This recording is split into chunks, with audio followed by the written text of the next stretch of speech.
fazer o que você faria nessa tribo ao usar o papagaio para explicar o celular. E o índio que eu visse ficava imaginando que nós temos papagaios muito treinados, muito bem treinados e velozes do lado de cá, porque a gente fala, o bichinho vai rápido. Por quê? Porque não tenho, ou eu não digo nada para ele, ou eu fico mudo. E ele pergunta, como é que é essa sociedade? Lá nós temos carro. Ele, carro? Que isso? Ah, é um negócio que anda, mas eles não sabem nem o que é roda. Eles não têm nem a roda. Eles estão antes da cultura da roda. E eu não consigo nem falar de algo rodando. Ou eu não digo nada, eu fico quieto. Eu digo para ele, Deus proíbe. Não posso dizer. Na verdade, não posso dizer. Ou se você tentar dizer, você vai inventar 1000 coisas que na cabeça deles não vai dar nada certo. Algo que anda. Você não pode tentar dizer nada. Eles não sabem nem o que é metal, borracha, plástico, roda. É impossível você tentar explicar para ele o que é um carro. Você vai falar de um avião, de um DVD, de um microcomputador. Impossível. Então, este novo sempre ele é construído a partir de um velho. O que é importante é que este é um processo de aperfeiçoamento, em que a humanidade vai construindo a partir do velho, tirando do germe de verdade que tinha no velho, aquilo que nós agregamos que eram coisas falsas e fomos jogando fora. Mesmo assim, não é muito fácil. Vou dar mais alguns exemplos que talvez ajudem vocês. Quando a gente vai estudar pela primeira vez a física de Aristóteles, Aristóteles viveu 300 e poucos anos antes do Cristo. Aristóteles foi um discípulo de Platão, e Platão fora um discípulo de Sócrates. Aristóteles foi um dos mais brilhantes filósofos que a humanidade conheceu. Mas naquela época, ser filósofo era ser homem sábio. Aristóteles escreveu sobre matemática como ninguém, sobre física. Ele era um cientista, um filósofo. Os filósofos eram os homens que sabiam tudo, os mais inteligentes do planeta. E Aristóteles vai explicar por que os corpos caem, né? Por que isso acontece? Ele vai dar uma explicação. E a explicação para ele é de que todos os corpos da natureza são compostos de 4 coisas: terra, água, ar e fogo. Tudo na natureza, para Aristóteles, qualquer corpo que você pegue é composto de terra, água, ar e fogo. Então, o meu corpo é terra, ar, água e fogo. Ele chega a dizer, inclusive, que o comportamento humano dependia dessa composição. Por exemplo, um sujeito que tinha água demais é muito paradão. É aquele sujeito tranquilo. O sujeito que tem fogo demais na sua composição. Olha a expressão quando a gente fala fulano tem fogo. É uma expressão que vem de Aristóteles, que nós pegamos. O sujeito tem fogo. Aquele é o fogo é essa pessoa mais agitada, mais enérgica, porque tinha em sua... Lembra o fogo, a labareda, aquela coisa que não para, né? Eles viam a labareda do fogo, aquela coisa em movimento agitado. Então, o indivíduo que é muito agitado, ele tinha mais fogo na sua composição. Então, Aristóteles vai explicar como. Ele diz o seguinte: a terra fica onde? Aqui, ó. A terra está aqui, ó. A água fica em cima da terra. O ar fica em cima da água. E o fogo sobe. Você arrisca um fósforo, ele tem de onde tem fogo? Luz, céu, estrelas. Então o fogo tende a ir embora da terra. O ar fica em cima, a água um pouco mais abaixo, e mais embaixo de tudo está onde? A terra. Então ele vai explicar por que isso aqui cai. Ele diz: isso aqui não é mais terra? Você pegasse uma pedra, ele não tinha caneta, obviamente, não conhecia o plástico. Você pega a pedra A pedra é mais do que terra. Qual é o lugar natural da terra? Embaixo. Então dizia Aristóteles, os corpos vão para seus lugares naturais. Então uma pedra, quando eu largo, ela vai para o lugar natural dela, que é a terra, é ficar junto da terra. A água tende a ficar na superfície, o ar sobe, fica acima. Então ele vai explicar por que os corpos pesados caíam, porque eles iam para o seu lugar natural. Isaac Newton, lá no seu século XVIII, vai explicar a queda dos corpos, introduzindo uma noção de gravidade, força da gravidade. Vocês estão pensando que essa coisa é fácil? Newton teve um problemão com isso, porque o Newton diz que a matéria atrai matéria, segundo uma força, e é esta força que puxa o corpo. Mas espera aí, você está vendo essa força? E Newton criou um problemão, porque ele propõe que a Terra atrai a Lua. Mas espera aí, entre a Terra e a Lua não tem nada, é vazio. Como é que a Terra pode puxar um corpo sem nada para usar para puxar? A gente pensa que isso é fácil, essa noção, mas a noção de ação à distância é um problemão, porque como no vazio algo pode acontecer. Olha, os gregos que eram muito lúcidos, eles diziam, o nada, o vazio não pode ter nada, por isso é o vazio. Como eu posso imaginar que algo sai da terra e no vazio ele atinge a lua? Está rindo da minha cara? Porque toda a ação de um corpo deve ser algo no meio que serve de contato. Então eu pego uma pedra, quero atingir você, a pedra é o veículo que vai bater em você, ou uma corda que eu uso para puxar você. Mas se eu vou atrair você à distância, sem nada no meio, Newton introduz um conceito de interação no vazio, a distância chamada de gravidade. Isto foi um escândalo quando surgiu. Não foi aceito de cara. Aceitavam as suas contas, que ele fazia uma fórmula, uma conta para calcular a atração, mas as pessoas postularam a existência de um éter, de uma substância unindo todos os corpos, e esta atração era exercida por intermédio desta substância, desse meio, parecido com o que está acontecendo agora. Eu estou falando, vocês estão ouvindo? Você fala, como saiu algo da minha boca e está atingindo o ouvido de vocês? Mas o que tem no meio? O ar. Eu estou produzindo uma coisa aqui nas moléculas do ar que estão na minha boca. Essas moléculas do ar batem nas moléculas do ar que estão ao lado delas, fazem a mesma coisa. Essa bate na outra, e as moléculas do ar vão batendo umas nas outras e chegam no seu ouvido. Não foi no vazio. O que eu produzi aqui chegou aí. É como se eu tivesse uma vara, você está segurando um pedaço de pau, e eu bato aqui na ponta, você está com a outra ponta na cabeça e sente a batida. Por quê? Eu bati aqui, a matéria daqui recebeu, passou para aquela que está ao lado dela, e foi passando, até chegar em você. Então os homens sabiam que eu posso, à distância, perturbar um outro corpo, desde que eu use um meio, um intermediário, que leve o que eu estou fazendo aqui até você.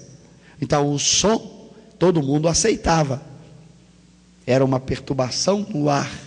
Tira o ar, você não escuta.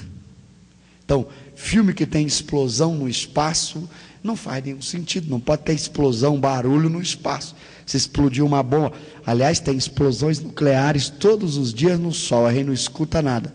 Se houvesse um meio de ar entre o Sol e a Terra, nós estaríamos todos surdos há muito tempo.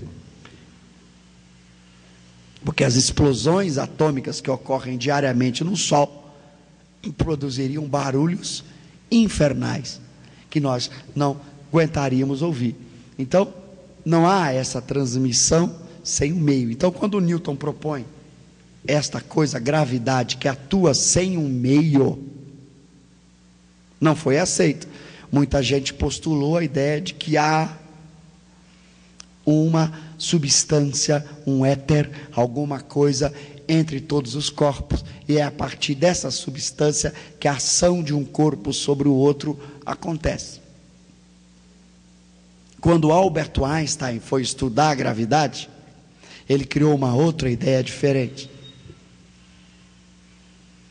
Ele vai introduzir um conceito diferente. Ele vai propor que, na verdade, os corpos existem no espaço, e matéria e espaço são como uma coisa só.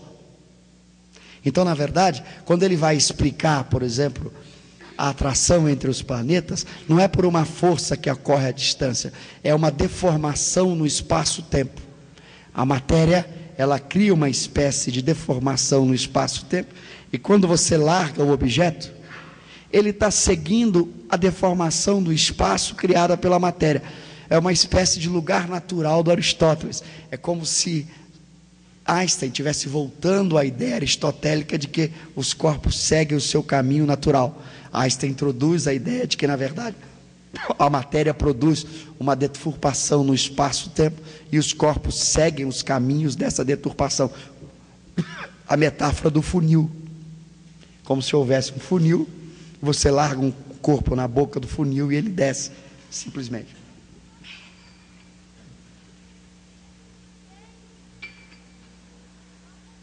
O que eu quero dizer é que o novo vai sendo construído aos poucos, na medida em que os homens vão mudando o velho, criando novas ideias, novos conceitos, e a partir daí nós somos capazes de entender certos processos, de explicar como as coisas acontecem.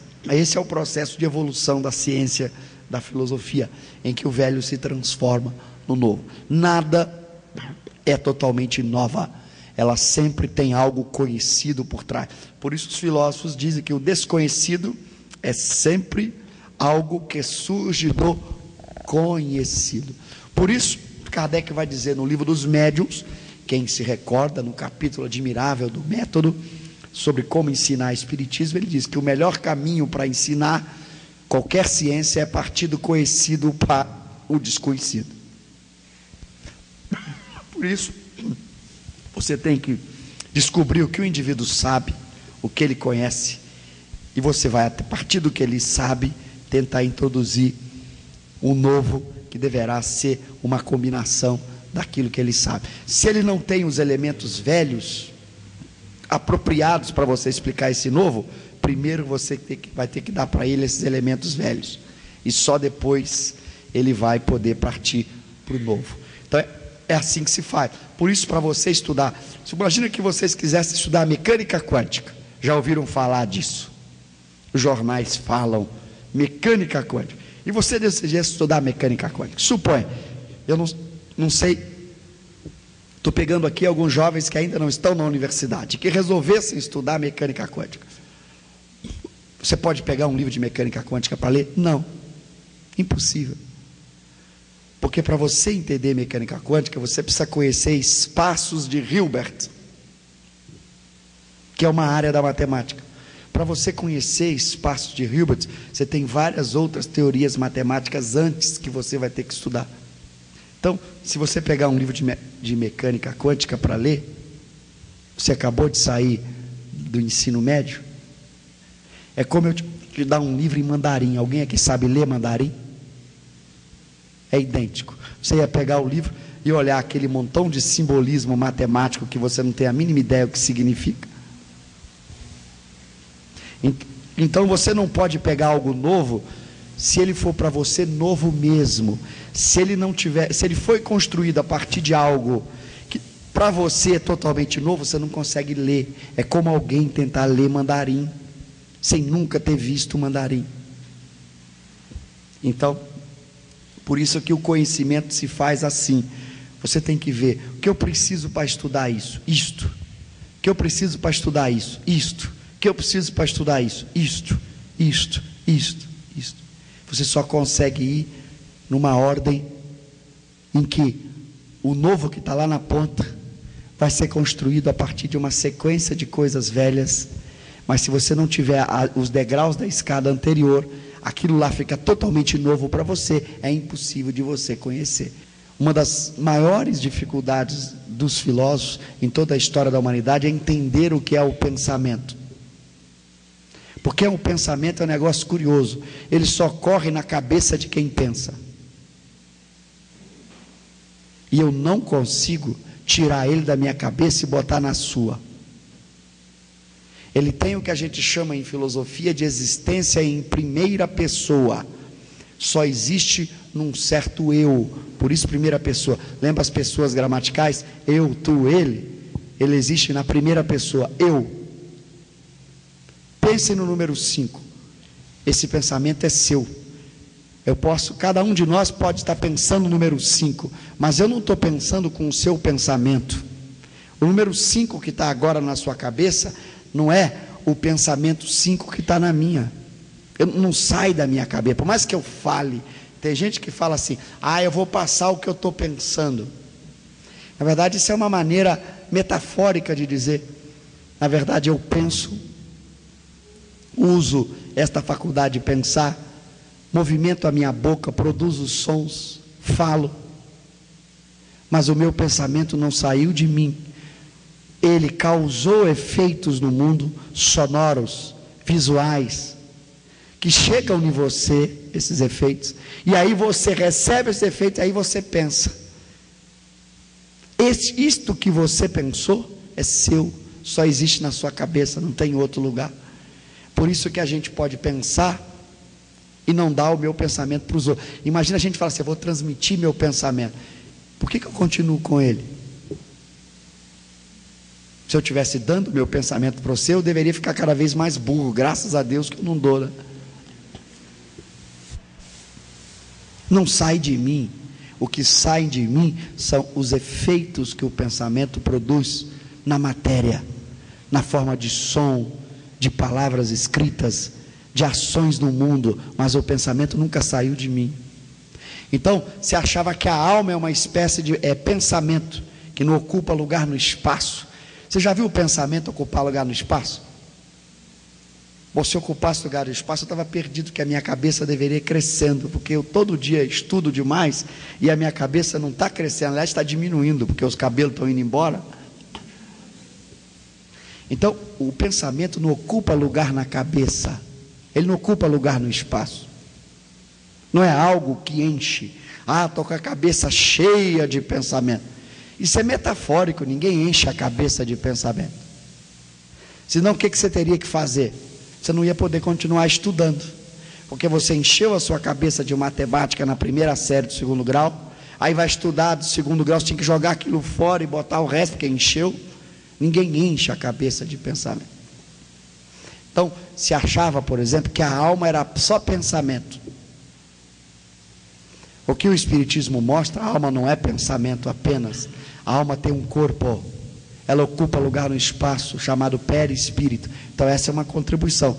Você veja que eu acrescentei a uma verdade de que a alma era imortal, um elemento novo, de que ela ocupa um lugar no espaço, que ela interage com o mundo. Aí você começa agora a me perguntar, mas o que é esse perispírito? Já começou a criar problema.